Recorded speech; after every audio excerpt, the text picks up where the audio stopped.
إن الحمد لله نحمده ونستعينه ونستغفره ونعوذ بالله من شرور أنفسنا ومن سيئات أعمالنا من يهده الله فلا مضل له ومن يضلل فلا هادي له وأشهد أن لا إله إلا الله وحده لا شريك له وأشهد أن محمدا عبده ورسوله اللهم صل وسلم وبارك على محمد صلى الله عليه وعلى آله وأصحابه ومن تبعهم بإحسان إلى يوم الدين أما بعد. Puja dan puji syukur kita panjatkan kehadiran Allah Jalla wa'ala yang telah melimpahkan nikmat kepada kita. Pada pagi yang berbahagia ini kita berkumpul, berjumpa kembali dalam satu majlis yang insyaallah tiada harapan melainkan agar Allah memberikan kita pengetahuan, ilman nafi'an yang sesuai dengan doa kita yang kita ucapkan pada setiap pagi hari. Allahumma inni as'aluka ilman nafi'a wa rizqan thayyiba wa amalan mutaqabbala. Semoga dengan ilmu yang bermanfaat Allah memberikan kita rizki yang baik, rizki dalam arti yang luas, yang material maupun yang immaterial, termasuk rizki pemahaman terhadap ilmu itu sendiri. Karena kita juga meminta kepada Allah, warzuqni fahma, kita minta rizki pemahaman, dan itu lebih utama daripada rizki materi, apa yang kita makan pada hari ini dan yang akan datang. Dengan pemahaman ilmu yang benar, fa insyaallah kita akan diberikan petunjuk pada jalan yang lurus sebagai bekal kita untuk meniti hidup di dunia ini agar kita selamat sampai kampung akhirat kelak. Salawat dan salam semoga terlimpah kepada junjungan kita baginda Nabi Muhammad bin Abdullah sallallahu alaihi wasallam. Demikian pula untuk keluarga beliau, keturunan beliau, para sahabatnya dan seluruh pengikut-pengikutnya hingga tegaknya hari pembalasan. Bapak Ibu saudara sekalian, kemungkinan besar hari ini kita membahas hadis terakhir, ya. Hadis yang ke-42 dari kitab Al-Arba'un An-Nawawiyah. Terakhir kemarin benar 41 ya. Baik.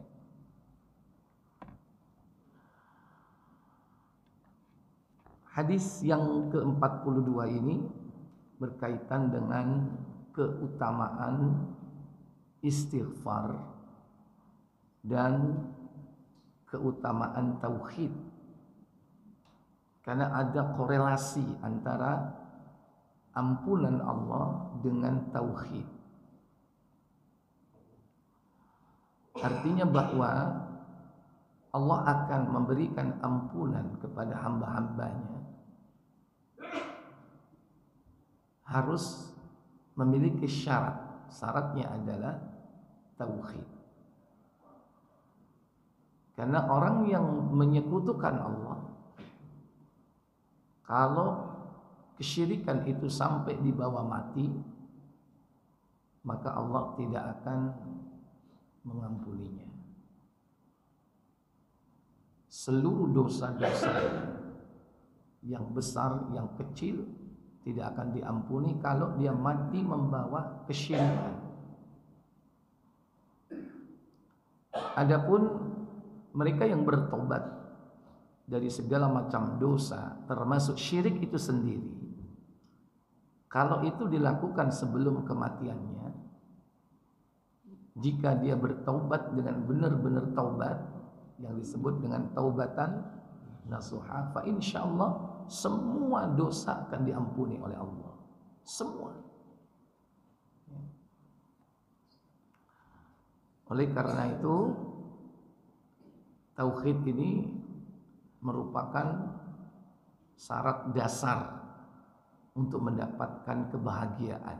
Kebahagiaan tentunya dunia dan akhirat. Hadis yang ke-42, hadis yang diriwayatkan dari sahabat Anas, terdapat di dalam beberapa kitab. Yang pertama, kitab Musnad Imam Ahmad, ada di 7 nomor ya, 7 nomor. Mulai dari 20.808, 2.814, 2.860, 20.000 ya, 20.869,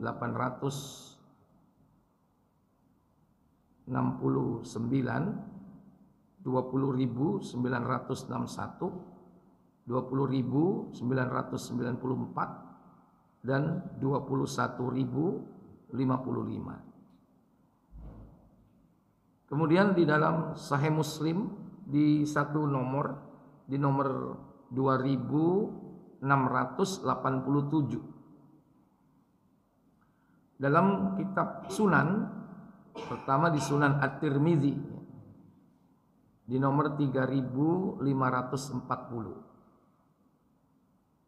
Kemudian di dalam Sunan Ibnu Majah di nomor 3821. Dalam Sahih Ad-Darimi di nomor 2788. Dan hadis ini dinukil oleh Imam Al-Albani dalam kitabnya Sahihul Jami' di nomor 4338. Dari beberapa hadis tersebut yang bersumber dari sahabat Anas, yaitu yang terdapat dalam Sahih At-Tirmidzi. Adapun lainnya dari Abu Dzar Al-Ghifari. Baik. Derajat hadis ini hasan sahih. Dan yang dinukil dalam kitab ini yang terdapat dalam Sahih At-Tirmidzi, yaitu dari sahabat Anas.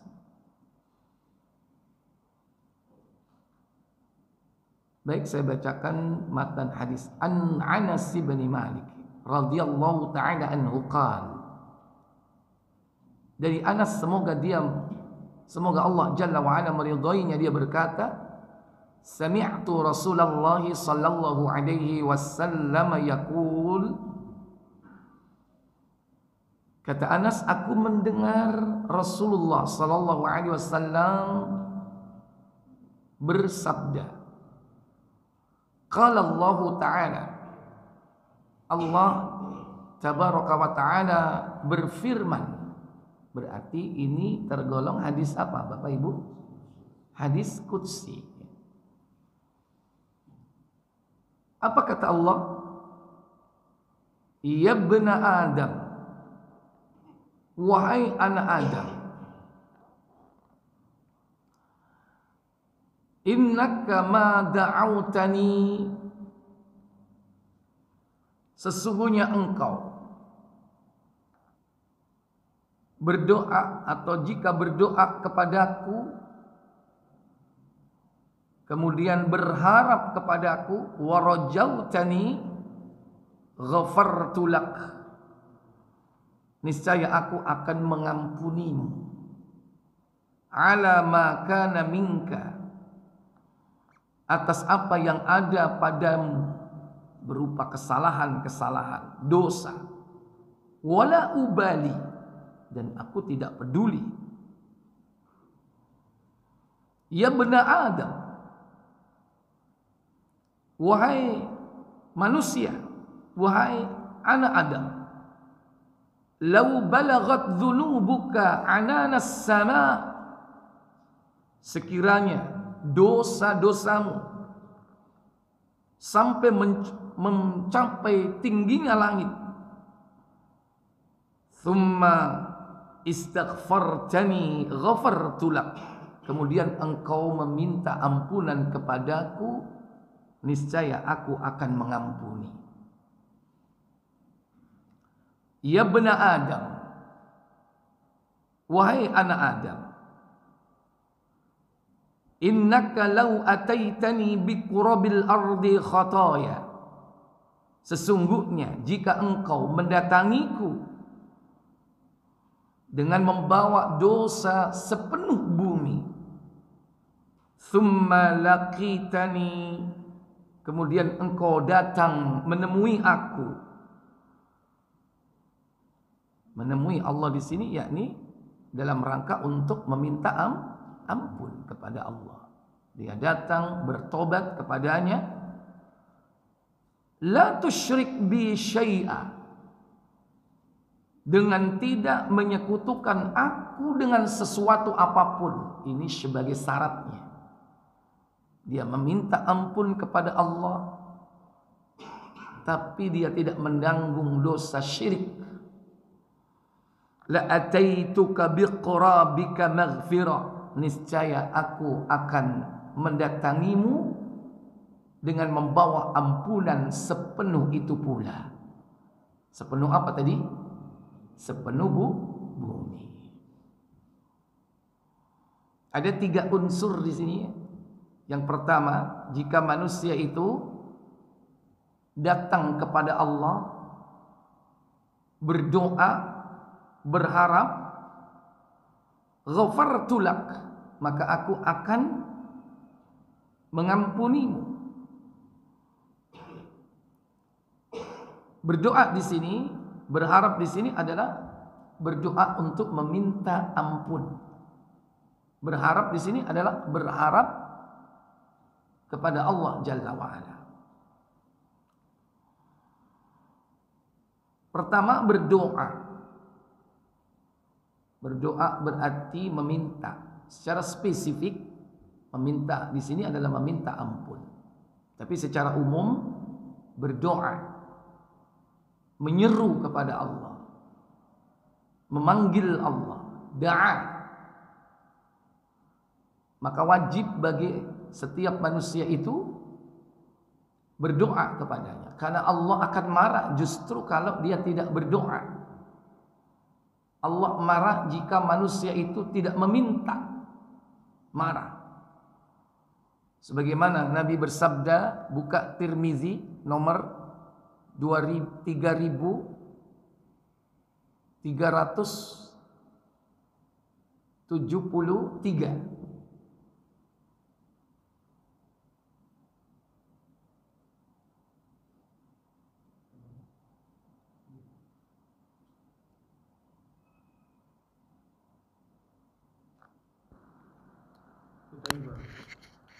Lihat isinya, benar kan? Iya. Silakan. Dari Kutaibah. Tidak memohon kepada Allah, Iya. dia akan mohon. Kutaibah menceritakan kepada kami, Hatim bin Ismail menceritakan kepada kami dari Abu Al-Mulay, dari Abu Salih, dari Abu Hurairah radhiyallahu an, ia berkata, Rasulullah SAW bersabda, Apa sabda beliau? barang siapa yang tidak memohon kepada Allah, niscaya dia akan marah kepadanya. Iya. Jadi Allah akan marah jika manusia tidak mau berdoa, meminta kepada Allah Jalla wa'ala. Man lam yas'alillah, siapa yang tidak meminta kepada Allah, wa huwa yaghdabu alaih, maka Allah akan marah kepadanya. Bedanya kalau Allah itu dimintai senang, kalau kita dimintai senang nggak? Pertama Pak, nggak masalah. Kedua, udah mulai garuk-garuk Pak. Ketiga, langganan kamu ya, bosen. Kalau Allah enggak, justru kalau manusia tidak minta, Allah akan marah kepadanya. Demikian pula berharap kepada Allah, karena tidak ada tempat berharap yang paling utama kecuali Allah. Kalau manusia berharap kepada manusia yang lain, maka bersiap dirilah suatu saat akan kecewa. Maka diperintahkan kita menggantungkan harapan itu kepada Allah Jalla wa'ala. Khususnya harapan mendapatkan ampunan, meminta maghfirah, maka yang paling utama adalah kepada Allah Jalla wa'ala. Karena perintahnya sendiri, meminta ampun itu, taubat itu kepada Allah, jangan kepada yang lain. Kata Allah dalam surah At-Tahrim, surah 66 pada ayat ke-8, Allah Jalla wa'ala berfirman, ya ayyuhalladzina amanu tubu ilallahi taubatan nasuha asa rabbukum ayyukaffira ankum sayyiatikum wa yaghfir lakum wa yudkhilakum jannatin tajri min tahtihal anhar. Apa kata Allah? Hai orang-orang yang beriman, bertaubatlah kepada Allah dengan taubatan nasuha, yaitu taubatan yang semurni-murninya. Mudah-mudahan Rabbmu akan menutupi kesalahan-kesalahanmu dan memasukkanmu ke dalam jannah, yang mengalir di bawahnya sungai-sungai. Kata Allah, wahai orang-orang yang beriman, tubu ilallahi, bertaubatlah kalian kepada Allah, taubatan nasuha, dengan taubat yang sebenar-benarnya. Kata yang perlu diperhatikan di situ, ilallah, kepada siapa? Allah, bukan kepada guru, bukan kepada mursyid. Karena ada aliran-aliran thariqah tertentu yang tobat itu cukup kepada mursyid. Dia datang kepada mursyid menyampaikan pertobatannya. Karena seperti ini nggak ada bedanya, Pak, dengan orang-orang Nasrani. Mereka punya konsep, cukup datang ke pastor menyampaikan dosanya. Cuman di situ ada berjining, Pak, ya, wani piro, ya kan? Karena biasanya nggak gratis, ada Pak. Ya itu. Nah itulah kalau agama dipakai untuk kepentingan duniawiyah. Padahal cukup datang kepada Allah di waktu siang ataupun malam dengan bersegera kepadanya, mohon ampun kepadanya. Ya. Maka Allah Jalla wa'ala berjanji di sini, ghafartu lak, aku akan ampuni, ala ma kana minka wala ubali, aku akan ampuni apa saja yang ada pada dirimu berupa dosa-dosa dan kesalahan itu, dan aku tidak peduli. Ini menandakan dosa apapun, termasuk dosa syirik itu sendiri, kalau dia datang kepada Allah Tabaraka wa Ta'ala saat dia masih hidup, saat dia masih diberi kesempatan waktu, ruh belum terlepas dari raga atau belum sampai di kerongkongan, seluruh dosa akan diampuni kalau dia taubat. Karena Nabi mengatakan, innallaha yaqbalu taubatal abdi ma lam yugharghir. Sesungguhnya Allah akan mengampuni dosa hambanya selama apa? Selama nyawa belum sampai ke tenggorokan, tenggorokan apa, kerongkongan. Kerongkongan. Ma lam yugharghir, sebelum nyawa sampai di kerongkongan. Nah ini ketika masih hidup berarti. Maka dosa apapun, seluruh dosa-dosa besar, apalagi dosa kecil, bahkan dosa syirik, kalau dia betul-betul taubat dengan taubat yang sebenar-benarnya dan waktunya masih memungkinkan, nyawa belum sampai kerongkongan, pasti Allah akan mengampuni. Beda ketika Fir'aun taubat, mengatakan aku beriman kepada Rabb Bani Israel, Rabbnya Musa dan Harun. Tapi saat itu nyawa sudah di mana? Di kerongkongan. Diterima atau tidak tobatnya Fir'aun? Tidak diterima. Begitu megap-megap tenggelam di laut merah, nyawa udah di kerongkongan, baru kemudian dia taubat. Kemarin kemana On? Ya. Udah dikasih kesempatan banyak waktu, tapi tidak dipakai dengan baik. Maka Allah tidak peduli jenis apapun dosanya dan seberapa banyak dosanya, pasti Allah akan ampuni selama dia masih hidup dengan taubat yang sebenar-benarnya taubat. Sehingga dalam statement berikutnya Allah katakan, "Lau balagat dzunubuk." Sekiranya dosamu itu mencapai ananas sama, tingginya langit. Langit paling tinggi, langit keberapa, Pak? Hah? Langit ke-7. Ada nggak orang yang punya dosa sampai langit ke-7? Hah? Belum pernah dengar.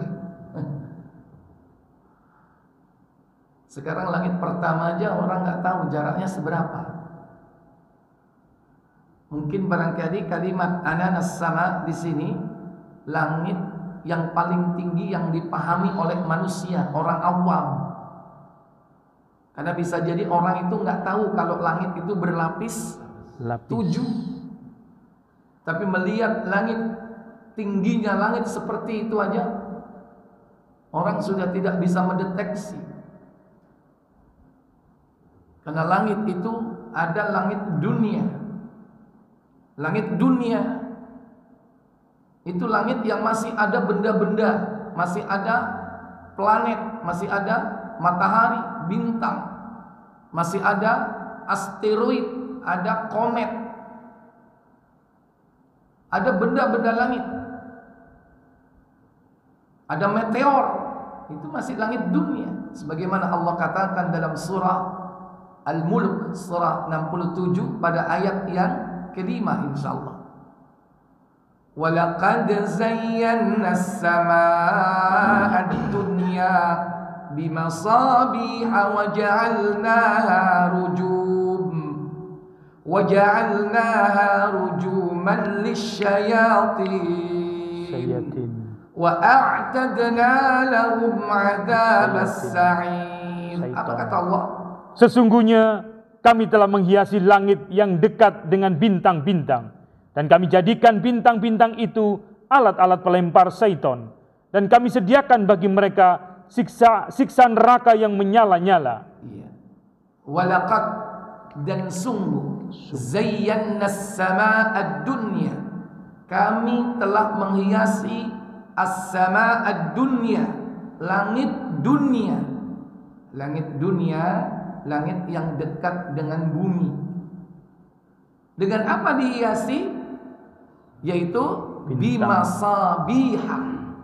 Masabih jamak dari misbah. Misbah benda-benda yang mengeluarkan cahaya, itu misbah. Termasuk misbah ini bisa dikategorikan lampu, ini misbah. Ya. Jadi benda-benda yang memancarkan cahaya, yaitu disebutkan di situ sebagai apa? Rujuman, sebagai alat pelempar lisyayatin, pelempar syaitan. Tidak lain apa? Meteor. Yang meteor itu seringkali menembus bumi, dia hancur karena terkena atmosfer, hancur menembus bumi. Itu pun kadang menyisakan lubang yang besar. Nah, di langit ini kan banyak meteor, dan meteor ini bukan unsur bumi. Dari meteor itu ada unsur ferum atau apa? Besi. Karena besi itu bukan asli unsur bumi, dia adalah unsur langit. Maka diterangkan dalam surah Al-Hadid, surah besi, bahwasanya meteor ini adalah berasal dari langit yang masuk ke bumi. dan dijadikan oleh Allah Jalla wa'ala sebagai pelempar-pelempar syaitan. Berarti selama masih ada benda-benda langit yang memancarkan cahaya, itu baru langit dunia. Padahal bintang itu pun benda langit, matahari itu pun benda langit. Sementara kita dalam satu tata bintang, dan tata bintang atau tata surya di jagat raya ini ada miliaran tata bintang. Dalam satu galaksi di jagat raya ini ada miliaran galaksi. Ini baru langit dunia, sebegitu luasnya. Seandainya ada orang yang memiliki dosa sepenuh langit atau sampai tingginya langit, maka kalau dia datang kepada Allah, minta ampun kepada Allah, istaghfartani, mohon ampun kepadaku, ghafartu lak, aku akan ampuni dia. Maka banyak ayat yang menyebutkan jaminan orang yang mohon ampun kepada Allah Jalla wa'ala akan diampuni. Cuman sifat-sifat bertobat itu harus dijalani dengan segera.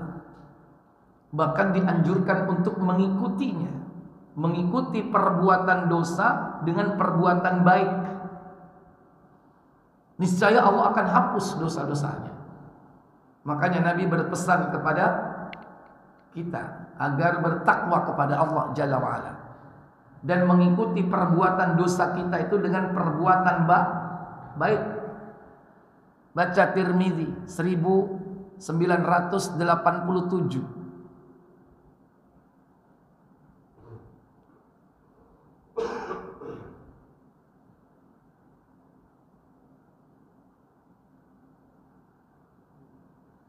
Nah, 1987 ya. Ya. Dari Abu Dzar radhiyallahu an ia berkata, Rasulullah SAW bersabda kepadaku, bertakwalah engkau kepada Allah dimanapun engkau berada. Ittaqillaha haitsuma kunta. Bertakwalah kalian kepada Allah di mana saja kau berada. Ikutilah perbuatan yang buruk dengan perbuatan yang baik. Wa atbi'is sayyi'atal hasanata. Ikutilah perbuatan burukmu dengan perbuatan baik. Niscaya perbuatan yang baik itu akan menghapus perbuatan yang buruk. Tidak ada perbuatan baik yang mengikuti perbuatan yang buruk dengan segera kecuali taubat. Begitu dosa langsung taubat, begitu dosa langsung bertobat. Itu perbuatan baik yang paling utama yang dianjurkan untuk selalu mengikuti perbuatan dosa. Berarti bersegera. Maka niscaya apa janji Allah di situ? Kata Nabi sallallahu alaihi wasallam, tamhuha. Niscaya perbuatan baikmu itu akan menghapus perbuatan buruk. Begitu dosa istighfar, dosa kecil misalnya. Mulutnya dol. Tahu-tahu apa? Ngumpat, mengucapkan kalimat yang kotor. Itu dosa atau tidak, Pak? Ah, dosa. Segera dia langsung apa? Ikuti dengan perbuatan baik. Ditutup perbuatan dosanya walaupun kecil itu. Dengan apa? Istighfar. Ini kalau dosa kecil. Matanya misalnya, begitu lihat maksiat, apa yang segera dilakukan, Pak? Sifat. Hah? Halo? Istighfar apa hamdalah? Sifat. Hah? Istighfar apa hamdalah? Nah, lu kan hamdalah itu perbuatan baik, iya, tapi konteksnya bukan itu. Konteksnya kita mohon ampun kepada Allah Jalla wa'ala. Ya bertobat walaupun dari dosa kecil. Astagfirullah. Habis astagfirullah kemudian jadi segera Apalagi perbuatan dosa besar. Begitu dia berbuat dosa besar, segera bertobat kepada Allah Jalla wa'ala. Karena perintah untuk bertobat sifatnya segera. Kata Allah Jalla wa'ala dalam surah Ali Imran, surat ketiga, ayat 133. Wasari'u ila maghfiratin min rabbikum wa jannatin 'arduha as-samawati wal ard u'iddat lil muttaqin. Apa kata Allah? Dan bersegeralah kamu kepada ampunan dari Rabb-mu dan kepada surga yang luasnya seluas langit dan bumi, yang disediakan untuk orang-orang yang bertakwa. Iya. Kata Allah Jalla wa'ala, wasari'u ila maghfirah, dan bersegeralah kalian kepada ampunan dari min rabbikum, dari Rabbmu, wa jannah, dan surga. Ini menandakan bahwa ampunan itu berbanding lurus dengan surga. Orang yang masuk surga syaratnya harus diampuni dari segala dosa, sehingga ketika dia bersih jiwanya, masuklah dia ke dalam surga. Demikian pula orang yang diampuni oleh Allah dari seluruh dosa, fa insyaallah kelak mudah-mudahan Allah akan memasukkannya ke dalam surga. Ini janji Allah. Nah, bagaimana ciri-ciri orang yang bersegera kepada ampunan? Pada ayat 135 dalam surah tersebut, walladzina idza fa'alu fahishatan aw zalamu anfusahum dzakarullah. Apa katanya? Dan juga orang-orang yang apabila mengerjakan perbuatan keji atau menganiaya diri sendiri, mereka ingat akan Allah. Pertama, dzakarullah, ingat Allah. Makna ingat Allah di sini apa? Dia berdiri, mengambil air wudhu, dia sholat. Imam At-Tirmidzi menyebutkan dalam kitab beliau ada judul bab tentang apa? Sholat ketika bertobat. Itu makna kalimat zakarullah, ingat Allah. Dia berwudu dan melakukan sholat. Kemudian apa yang dilakukan setelah itu? Fastaghfaru lidzunubihim. Yang kedua, lalu memohon ampun terhadap dosa-dosa mereka. Lalu memohon ampun terhadap dosa-dosa mereka. Istighfar mulai dari yang sederhana, astaghfirullah atau astaghfirullahal azim atau astaghfirullahal azim wa atubu ilaih, atau bahkan boleh mengucapkan sayyidul istighfar. Allahumma anta rabbi la ilaha illa anta khalaqtani wa ana 'abduk wa ana 'ala ahdika wa wa'dika mastata'tu a'udzu bika min syarri ma sana'tu abu'u laka bi ni'matika alayya wa abu'u bi dzambi, dan aku mengakui dosa-dosaku. Fa innahu la yaghfiru dzunuba, karena sesungguhnya tidak ada yang mampu mengampuni dosa illa anta, kecuali engkau. Itu dedengkotnya apa? Sayyidul istighfar. Bahkan Nabi SAW dalam satu majelis tidak kurang dari 100 kali beliau mohon ampun kepada Allah. Bagaimana ucapan beliau 100 kali dalam satu majelis? Bagaimana ucapan istighfar beliau? Halo? Bukan astaghfirullahal azim, bukan. Ucapan beliau adalah rabbighfirli wa tub alayya innaka antat tawwabul ghafur, innaka antat tawwabur rahim. Kalau Tirmidzi, innaka antat tawwabul ghafur, 3434 Tirmidzi, coba dibuka.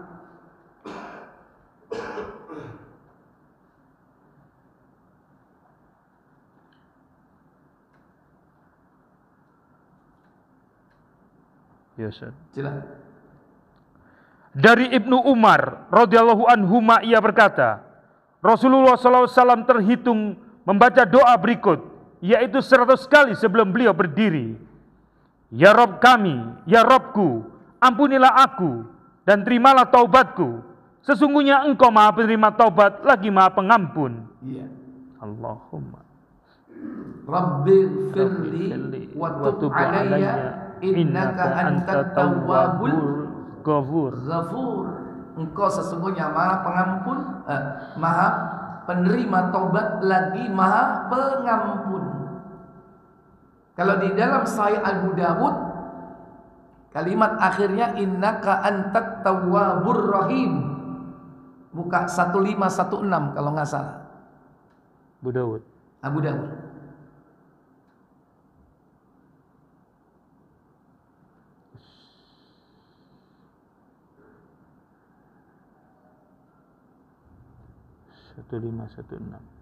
Iya. Dari Ibnu Umar radhiyallahu anhuma ia berkata, sungguh jika kami hitung dalam sekali pertemuan dengan Rasulullah SAW, beliau mengucapkan sebanyak 100 kali bacaan. Apa itu? Rabbighfirli wa tub alayya innaka anta tawwabur rahim. Wahai Rabbku, ampunilah aku dan terimalah taubatku. Sesungguhnya Engkau Maha penerima taubat lagi Maha penyayang. Rabbighfirli wa tub alayya innaka antat tawwabur rahim. Ini kalimat-kalimat pertobatan, kalimat istighfar, di mana kita mendatangi Allah dengan harapan besar agar Allah mengampuni dosa-dosa kita. Maka perbanyak kalimat tersebut agar Allah mengampuni dosa-dosa kita. Tentu datang kepada Allah dengan tidak membawa apa tadi? Dosa syirik. Maka kalau selama manusia melakukan dosa syirik, dosa-dosa yang lain tidak akan diampuni oleh Allah Jalla wa'ala. Karena itu dedengkotnya dosa. Kalau induknya masih ada, yang kecil-kecil nggak akan diampuni. Kalau syirik sudah tidak ada, maka dosa sebesar apapun kalau dia datang dengan taubat nasuha, Allah akan ampuni. Bahkan untuk dosa kecil seandainya dia datang untuk mengabdi kepada Allah, walaupun dia tidak mohon ampun, secara otomatis dosa akan diampuni melalui amal ibadah. Mungkin dia puasa, dosa kecil akan dihapus. Mungkin dia sedekah, dosa kecil akan dihapus. Mungkin dia umrah, dosa kecil akan dihapus otomatis. Kalau dosa besar, membunuh, berzina, minum khamr, berjudi, durhaka kepada orang tua, dan apapun di antara dosa besar, maka harus dia menyengaja untuk tobat dengan taubatan nasuha, tobat yang sebenar-benarnya. Selama tidak berbuat syirik, semua itu akan dipenuhi oleh Allah Jalla wa'ala. Tapi kalau berbuat syirik, terutama syirik besar yang mengeluarkan pelakunya dari Islam, maka tidak akan pernah diampuni dosa, apapun jenis dan seberapapun banyaknya. Inilah keutamaan tauhid. Ketika Allah mengatakan, ya bena Adam, wahai anak Adam, sekiranya lau ataitani biqurabi, kau datang kepadaku dengan membawa dosa biqurabil ardi khataya, sepenuh bumi, kemudian lakitani, kau datang kepadaku la tusyrik billah, dengan tidak menyekutukan diriku dengan sesuatu apapun. La tusyrik billahi syai'a, la tusyrik bi syai'a. Maka Allah Jalla wa'ala, la ataituka, niscaya aku akan datang kepadamu biqurabiha maghfirah, membawa ampunan sepenuh itu pula. Maka berhati-hati dengan dosa syirik, terutama syirik besar yang mengeluarkan pelakunya dari Islam, membatalkan syahadat, menghapus pahala amal. Terutama 4 jenis syirik besar: syirkul dakwah, syirik di dalam berdoa; syirkul niat, syirik di dalam niat; syirkul ta'ah, syirik di dalam ketaatan; syirkul mahabbah, syirik di dalam kecintaan. Inilah syirik-syirik besar yang membahayakan yakni akidah dan keimanan seseorang. Maka kalau kita sebagai seorang muwahhid yang bertauhid, jangan sampai berputus asa, jangan sampai putus harapan seberapapun dosa yang kita lakukan. Kalau kita yakin bahwa diri kita ini bersih dari syirik, datang kepada Allah, mohon ampun, minta ampun, pasti Allah akan ampuni. Allah peringatkan kita dalam surah Az-Zumar, surah 39 pada ayat 53. Allah panggil, qul ya ibadiyalladzina asrafu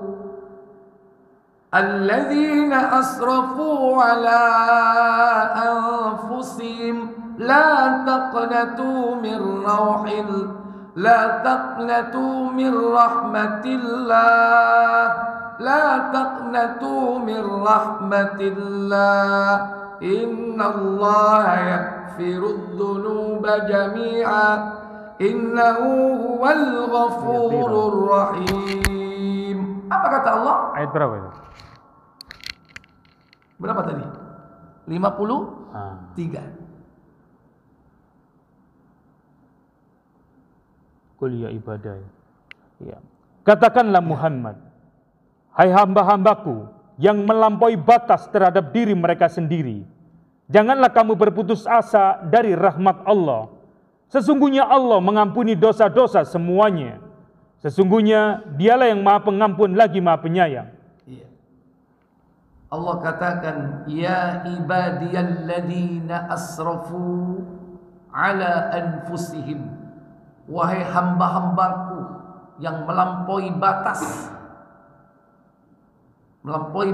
atas dirinya. Berarti dia melakukan perbuatan mungkin fahsya, keji, mungkin mungkar. Maka la taqnatu, jangan kau berputus asa, mir rahmatillah, dari rahmat Allah. Dalam ayat yang lain surat Yusuf, wala tayasu mir rauhillah, janganlah kalian putus asa dari rahmat Allah. Innahu la yayasu mir rauhillahi, sesungguhnya orang yang berputus asa dari rahmat Allah illal qaumul kafirin, melainkan dia adalah orang-orang kafir. Nah, kita dipanggil yakni agar jangan putus harapan. La taqnatu mir rahmatillah, jangan putus asa dari rahmat Allah. Kenapa? Innallaha yaghfirudz dzunuba jami'a, Allah itu mengampuni seluruh dosa, tidak dibedakan. Asal datang kepada Allah dengan sebenar-benarnya dan membawa tauhid, tidak berbuat syirik. Dialah Allah Al-Ghafur, yang Maha Pengampun, Ar-Rahim, lagi Maha Penyayang. Maka ada kalanya manusia dia telah melakukan perbuatan dosa,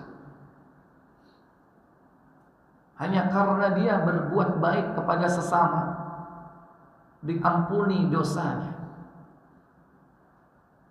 Bahkan berbuat baik kepada makhluk, diampuni dosanya. Tapi ingat, yang tersembunyi di balik itu, bahwa orang ini tidak melakukan kesyirikan.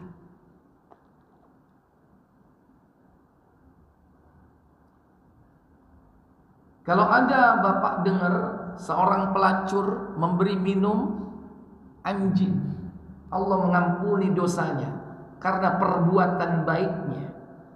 Siapa yang dikasih minum? Anjing. Yang tersembunyi dari kisah itu apa? Bahwa wanita ini tidak menyekutukan Allah. Ini yang tidak diterangkan gitu. Tapi kalau dia menyekutukan Allah Jalla wa'ala, tidak akan diampuni. Kalau hanya sekedar memberi minum anjing. Kalau kisah ini kemudian berakhir bahwa wanita pelacur ini dimasukkan ke surga karena dia memang tidak berbuat syirik. Kenapa? Karena seluruh dosa besar akan diampuni oleh Allah kelak di akhirat kalau dia tidak berbuat syirik. Dengan itulah dia akan mendapatkan syafaat. Syafaat akan datang jika Allah meridhoi orang yang diberi syafaat itu. Di samping orang yang memberi syafaat, di antaranya Nabi kita. Nabi kita diberikan oleh Allah izin memberikan syafaat. Kepada siapa? Kepada orang-orang yang diridhoi bahwa dia akan mendapatkan syafaat. Syaratnya apa? Tidak menyekutukan Allah. Maka kemungkinan para pezina kalau dia mati belum bertobat, nanti kelak di akhirat dia mendapatkan syafaat, dikeluarkan dari neraka, lantas dimasukkan ke surga.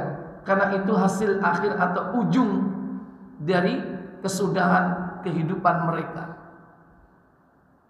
Tapi ingat, dosa zinanya tetap apa? Kalau dia tidak bertobat sebelum kematiannya, tetap disiksa kalau dia tidak bertobat sebelum kematiannya. Jangan lantas dijadikan dalil, tuh pelacur aja masuk surga gara-gara minumin anjing. Gua mah bukan anjing, anak yatim sekampung gua kasih minum. Boleh dong aku tetap kerja seperti ini. Kenapa? Gue punya anak yatim banyak misalnya. Jangan dijadikan dalil itu. Ingat, Allah akan membalas setiap dosa. Jika dosa itu tidak ditobati, Allah akan siksa kelak di akhirat. Kalau tidak disiksa di dunia dengan ditegakkan hukum syar'iyah, maka Allah akan turunkan hukum qadariyah. Jika hukum syar'iyah di dunia, apakah itu had, rajam, cambuk, atau qisas, jika ini tidak ditegakkan, Allah akan turunkan hukum qadariyah. Jika seseorang berdosa, melakukan perbuatan dosa, tapi dia luput dari hukuman syar'iyah dan dia selamat dari hukuman qadariyah sampai kematiannya, dia tidak akan pernah lepas dari siksa Allah kelak di akhirat. Bahkan siksanya lebih pedih. Kata Allah Jalla wa'ala, yudha'af lahul adabu yawmal qiyamah. Kata Allah dalam surah Luqman, surah Al-Furqan 25 ayat 68 69. Kata Allah Jalla wa'ala, وَالَّذِينَ لَا يَدْعُونَ مَعَ اللَّهِ إِلَٰهًا آخَرَ وَلَا يَقْتُلُونَ النَّفْسَ الَّتِي حَرَّمَ اللَّهُ إِلَّا بِالْحَقِّ وَلَا يَزْنُونَ وَمَنْ يَفْعَلْ ذَلِكَ يَلْقَ أَثَامًا. Apa kata Allah? Al-Furqan 29. Maaf, surat 25 ayat 68. Itu. Dan orang-orang yang tidak menyembah Rabb yang lain beserta Allah dan tidak membunuh jiwa yang diharamkan Allah membunuhnya kecuali dengan alasan yang benar dan tidak berzina. Disebutkan di situ dosa apa saja? Syirik, membunuh, berzina. Kemudian apa kata Allah? Barang siapa yang melakukan yang demikian itu, wa may yaf'al dzalik, maka barang siapa yang melakukan hal seperti itu, yang demikian, yaitu melakukan syirik, melakukan pembunuhan, melakukan perzinahan, Apa kata Allah? Niscaya dia mendapat pembalasan atas dosanya. Yalqa athama. Dia akan mendapatkan balasan atas dosanya. Bisa dibalas dengan ditegakkan hukum syariat di dunia ini. Yang membunuh diqisas, yang berzina dicambuk atau bahkan dirajam.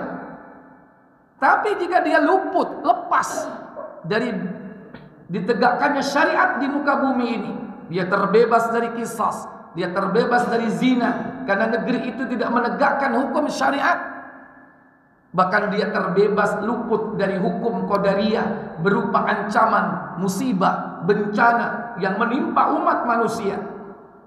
Maka ketika dia datang kepada Allah di akhirat, dia pun akan mendapatkan balasannya.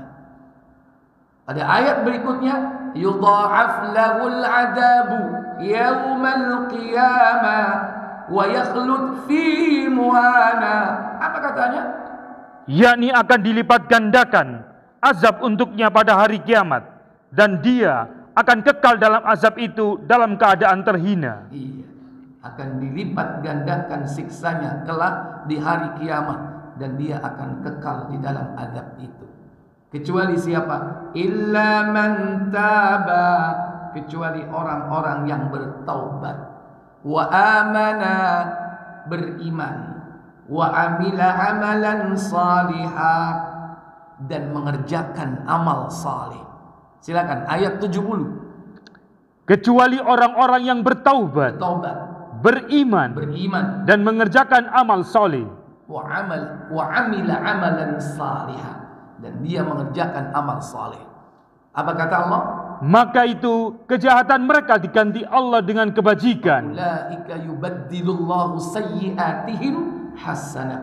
Mereka itulah orang-orang yang diganti, yakni kejahatannya, keburukannya dengan perbuatan atau dengan kebaikan. Para ibu, para bapak, saudara sekalian yang dirahmati Allah. Itulah pentingnya tauhid di dalam pertobatan. Dan itulah pentingnya bertobat sebelum datang kematian. Poinnya di situ. Pentingnya tauhid dalam pertobatan. Karena dia kunci.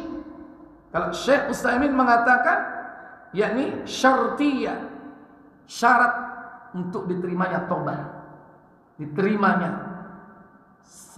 perbuatan, yakni taubat seorang dari berbuat dosa, itu tidak berbuat syirik. Dan poin yang kedua, pentingnya bertobat sebelum kematian. Karena dosa syirik sebesar apapun, syirik besar sekalipun, kalau dia bertobat sebelum mati pasti akan diampuni. Makanya jangan salah faham kalau Allah berfirman, innallaha la yaghfiru ayyushraka bih wa yaghfiru ma duna dzalik. Dalam surah An-Nisa di dua tempat, ayat 48 dan ayat 116. Silakan baca. 48. Surat 4:48. Innallaha la yaghfiru ayyushraka bih wa yaghfiru ma duna dzalika liman yasha. Apa kata Allah? Sesungguhnya Allah tidak akan mengampuni dosa syirik, dan Dia mengampuni segala dosa yang selain daripada syirik itu bagi siapa yang dikehendakinya. Jadi konteks ayat ini adalah Allah tidak akan mengampuni dosa syirik apabila dosa itu dibawa sampai mati. Kalau belum atau tidak dibawa sampai mati, ketika masih hidup dia bertobat, pasti Allah akan ampuni. Sebagaimana Al-Furqan tadi itu, surah Al-Furqan ayat 70. Kecuali yang bertobat, beriman dan beramal saleh, diampuni selagi dia masih hidup di dunia, syirik apapun. Tapi kalau ayat ini, Allah tidak mengampuni dosa syirik apabila dia sampai mati belum bertobat dari syiriknya. Yang kedua, ayat ini menjelaskan wa yaghfiru ma duna dzalika liman yasha, dan Allah mengampuni dosa-dosa besar liman yasha, bagi orang yang dikehendaki. Ya, ini dosa besar yang dibawa sampai mati dan dia belum bertobat. Dia berzina belum bertobat, dia membunuh belum bertobat, dibawa sampai mati. Dia minum khamar, dia berjudi, dia mencuri, dia merampok, dia korupsi, belum bertobat sampai mati. Masih ada kemungkinan apa? Diampuni oleh Allah. Dengan catatan tadi, liman yasha, bagi orang yang dikehendaki. Syaratnya apa? Satu syaratnya, tidak berbuat syirik. Kapan diampuni? Tunggu kalau dosanya impas. Jadi disiksa dulu dia. Entah berapa ratus tahun, berapa ribu tahun. Karena dia dosa berzina, karena dia dosa mencuri, karena dia belum bertobat sampai matinya, tetap disiksa. Tapi masih ada kemungkinan diampuni. Syaratnya apa?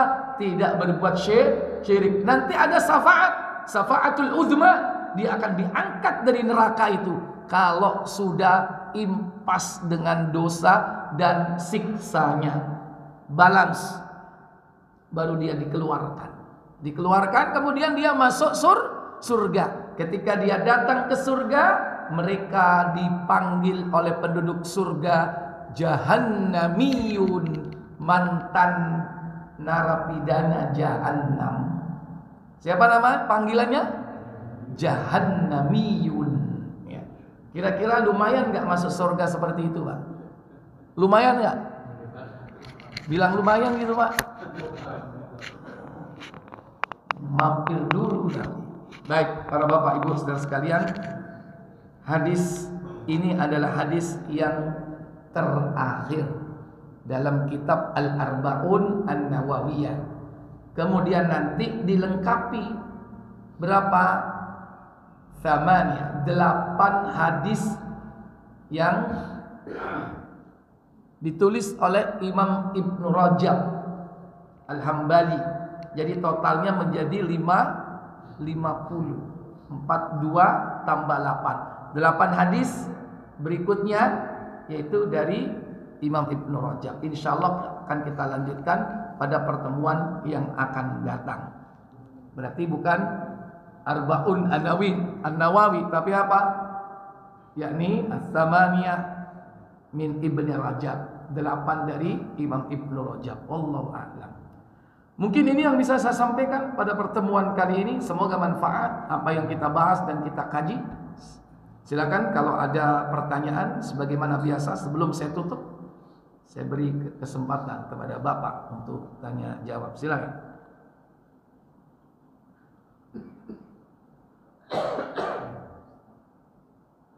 Ya, silakan. Waalaikumsalam. Di akhir nafas kita ya, kita di seseorang muslim dianjurkan untuk ditalqin ya Ustaz. Katanya di situ perperangan antara seseorang bisa menjadi kufur. Nah, ini kaitannya ketika dia selama hidupnya sudah menjalankan apa yang tadi Ustaz sampaikan, dia sudah bertobat segala macam. Tapi keadaan di akhir hayatnya itu ada kemungkinan dia bisa tergoda dengan godaan setan, maka dianjurkan untuk ditalqin. Itu bagaimana kaitannya? Iya, baik. Nabi SAW bersabda, "Man akhiru kalamihi la ilaha illallah dakhalal jannah." Siapa yang akhir ucapan dalam hidupnya la ilaha illallah, maka dia akan masuk surga. Masuk surga di sini ada beberapa pengertian. Pertama, memang betul-betul dia akan dimasukkan ke surga. Karena mungkin dia tidak punya dosa-dosa yang lain. Dia tidak punya dosa-dosa yang lain. Sehingga karena dia bersih dari dosa besar dan juga dosa-dosa kecilnya diampuni, maka dia bisa dimasukkan ke dalam surga dengan segera.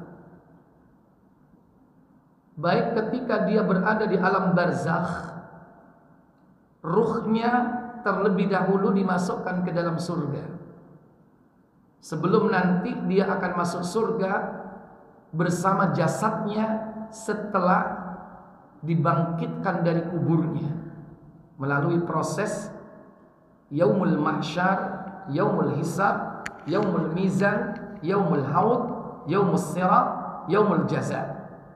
Masuk surga. Ada kalanya tingkatan paling rendah. Apa? Dia ucapkan kalimat la ilaha illallah di akhir hidupnya, tapi dia masih punya dosa. Mungkin dosa besar yang pernah dia lakukan. Nah, kalimat dakhalal jannah di situ maksudnya adalah hasil akhirnya. Hasil akhirnya dia akan masuk surga. Tapi ketika dosa-dosa besar yang dia lakukan belum ditobati sampai dia mati, maka membawa konsekuensi kepada siksa. Makanya nanti ada syafaat. Banyak orang yang dapat syafaat masuk surga, tapi dia disiksa dulu. Berarti dia mati membawa kalimat apa? La ilaha illallah. Sekalipun dia melakukan dosa besar. Nah, kemudian ucapan la ilaha illallah bisa jadi yang dimaksud di sini yakni ucapan lisan. Yang kedua, bisa yang dimaksud adalah ucapan qalbu, hati. Yang paling the best, yang paling baik apa? Yaitu dia mampu mengucapkan kalimat la ilaha illallah itu di lisannya dengan jelas. La ilaha illallah, krek, mati. Hebat itu. Tapi bisa jadi dia tidak mampu mengucapkan dengan lisannya, tapi dia mengucapkan dalam hatinya. Itu. La ilaha illallah dia ucapkan dalam hatinya karena saking lemah tubuhnya sehingga dia berbicara aja tidak bisa. Atau mungkin dipasang dengan alat-alat tertentu di mulutnya yang dia tidak bisa mengucapkan kalimat itu. Bisa jadi dia mengucapkan dalam hatinya. Maka ini termasuk kategori hadis itu. Man akhiru kalami, kalam di mana? Kalamul lisan. Walaupun hakikat kalam itu fil lisan, tapi bisa jadi fil qalbi. Nah, dengan harapan orang itu agar bisa mengucapkan baik secara lisan atau dalam hatinya, maka dianjurkan kita bagi yang hidup untuk mentalqin. Apa makna talqin? Menuntun. Nabi bersabda, "Lakinu mautakum la ilaha illallah." Tuntunlah orang yang hendak mati atau yang mau mati di antara kalian dengan la ilaha illallah. Dan ini juga kemudahan dari Allah. Dia mampu karena Allah mudahkan. Dia tidak mampu berarti Allah tidak mudahkan. Kadang Allah mudahkan dengan lisannya. Kadang Allah tidak mudahkan dengan lisannya, tapi Allah mudahkan dengan hatinya. Berarti sama, Allah mudahkan. Tapi ada yang tidak dimudahkan sama sekali. Berarti mati tanpa membawa kalimat itu. Tapi dalam hatinya yakin tetap bahwa tidak ada ilah kecuali Allah. Maka yang tahu siapa?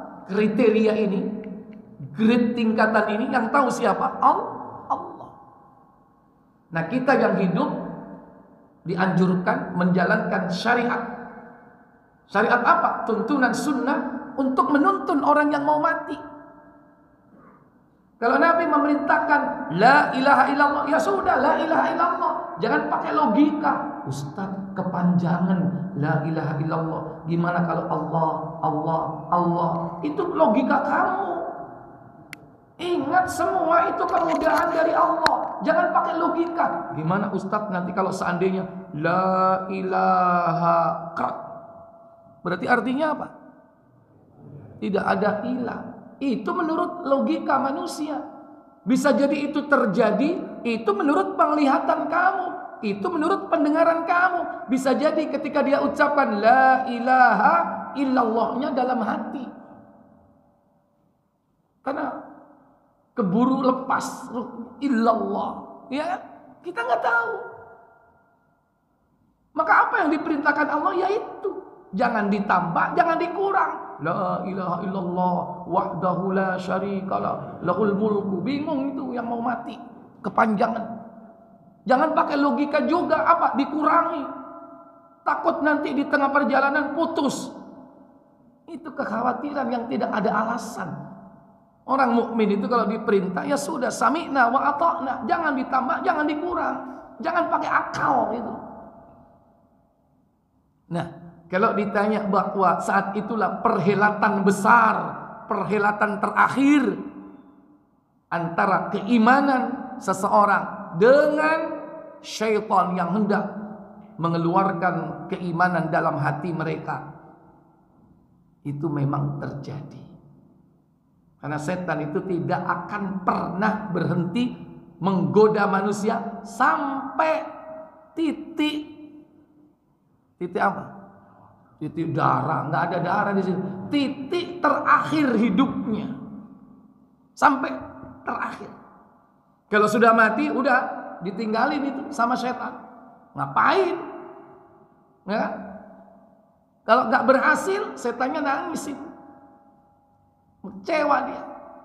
Karena setan ini akan selalu hadir menggoda manusia setiap saat. Dan ingat, tidak pernah libur loh ya. 24 jam. Antum tidur masih digoda. Sering nggak mimpi-mimpi? Nah, itu godaan setan tuh. Mimpi tidur sama siapa? Halo? Ya itu setan itu. Menyerupai orang cantik ya kan? Itu godaan syaitan. Makanya begitu kita bangun mimpi buruk, kita berlindung kepada Allah, mengucapkan ta'awudz, a'udzubillahi minasyaitonirrajim, dan meludah ke kiri berapa kali? 3 kali meludah, tapi simbolik. Bukan.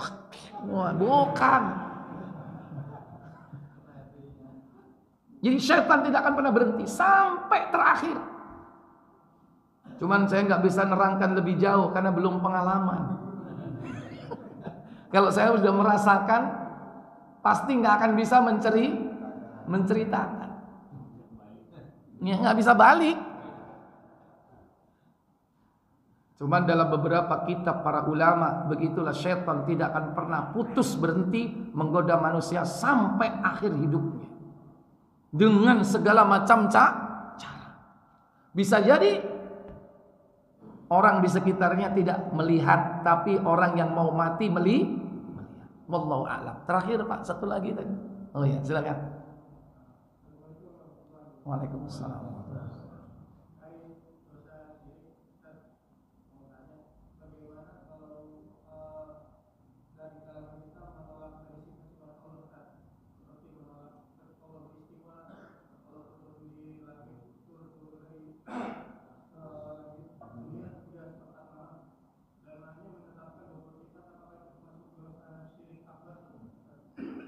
Ya, baik.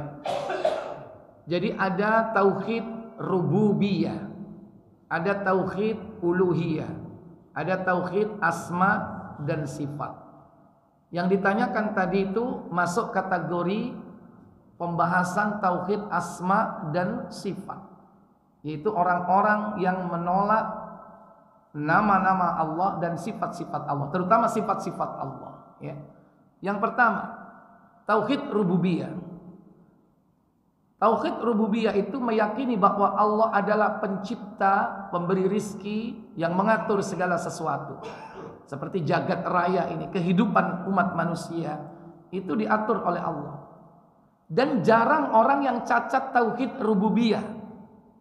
Rata-rata mayoritas manusia meyakini bahwa ada Rabb yang mencipta dan mengatur dan mengurus semuanya. Kecuali sekelompok dari orang-orang ateis yang memang tidak percaya kepada Al-Khaliq, sang pencipta. Karena mereka memiliki teori sendiri bahwasanya segala sesuatu terjadi secara sendirinya melalui teori generasi spontanea ataupun generasi spontanea atau teori-teori yang lain. Mereka nggak meyakini adanya penciptaan, menafikan adanya sang pencipta. Ini sebagian kecil. Tapi fitrah manusia itu meyakini bahwa seluruh jagat raya termasuk dirinya dan makhluk yang lainnya itu ada yang menciptakan. Nah, kemudian yang kedua, cacat tauhid uluhiyah. Dalam tauhid rububiyah mereka tidak bermasalah. Tapi tauhid uluhiyah apa? Yaitu tauhid yang menyembah, mengabdi hanya kepada Allah. Yang mestinya dia lakukan, tapi dia sekutukan Allah. Dia duakan Allah. Bahkan tidak diduakan saja, ditigakan, diempatkan. Artinya disekutukan. Nah, inilah tauhidnya orang-orang musyrik, kafir Quraisy. Mereka itu bertauhid, tapi tauhid rububiyah. Makanya orang-orang kafir ketika ditanya siapa yang mencipta langit dan bumi? Allah. Siapa yang menurunkan hujan? Allah. Siapa yang menumbuhkan tanaman? Allah. Begitu dia giliran meminta, mintanya bukan kepada Allah, tapi minta kepada Latta, minta kepada Uzza, minta kepada Manat.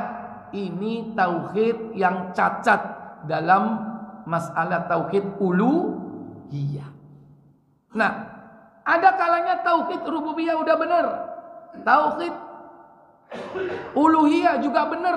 Dia hanya menyembah kepada Allah, meminta, berharap, takut, cinta kepada Allah.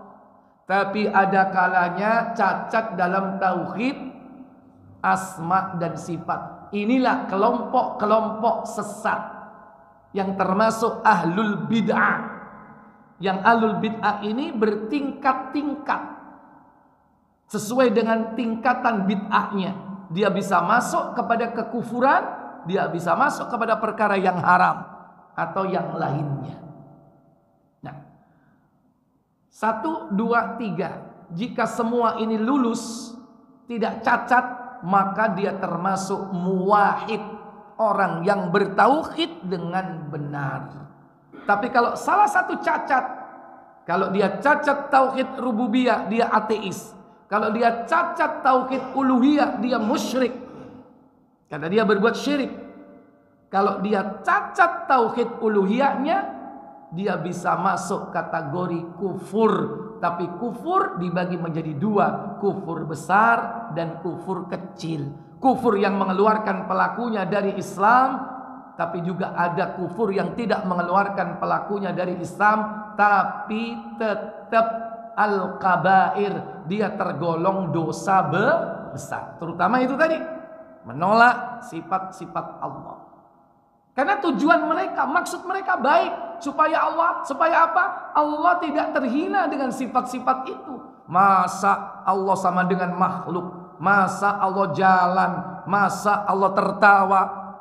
Padahal Allah sendiri yang menginformasikan bahwa Allah berjalan, bahwa Allah berlari, bahwa Allah punya sifat zat, Allah punya wajah, punya betis, punya tangan, punya telapak kaki. Hanya karena dia memahaminya seperti memahami makhluk, berarti sebelum dia taktil, meniadakan sifat Allah, dia awali dengan apa? Tamsil dulu. Karena dia menyerupakan Allah dengan makhluk, akhirnya dia tolak apa yang dilakukannya itu berupa tamsil. Akhirnya apa? Masa Allah sama seperti makhluk? Ya udah deh, kalau gitu nggak perlu pakai sifat Allah. Akhirnya dia mentaktil. Apa mentaktil? Meniadakan sifat. Gara-gara diawali dengan mentamsil, menyerupakan sifat Allah dengan makhluk. Berarti mereka memahami sifat Allah tidak dengan kaidah yang benar. Makanya Ahlus Sunnah wal Jamaah laisa lahu ta'til, tidak boleh meniadakan sifat Allah. Wa laisa lahu ta'wil, dan tidak boleh mentakwil, memalingkan arti dari sebutan sifat Allah dalam Quran dan Sunnah. Dan yang ketiga, wala tamsil, tidak boleh menyerupakan Allah dengan makhluk. Karena sebab inilah nanti akhirnya orang mentaktil, meniadakan sifat-sifat Allah. Bahkan yang keempat, walaysa lahu takyif, tidak boleh menanya hakikatnya. Seperti apa sih hakikat sifat Allah? Sebesar apa? Warnanya apa? Bentuknya kayak apa? Enggak boleh tanya seperti itu. 4 kaidah ini yang harus dipegang teguh. Dan inilah yang dipegang oleh Ahlus Sunnah wal Jamaah dalam memahami sifat-sifat dan nama-nama Allah. Wallahu a'lam. Saya pikir cukup sampai di sini. Kita tutup kafarat majlis. Subhanakallahumma wa bihamdik, asyhadu an la ilaha illa anta, astaghfiruka wa atubu ilaik. Wassalamualaikum warahmatullahi wabarakatuh.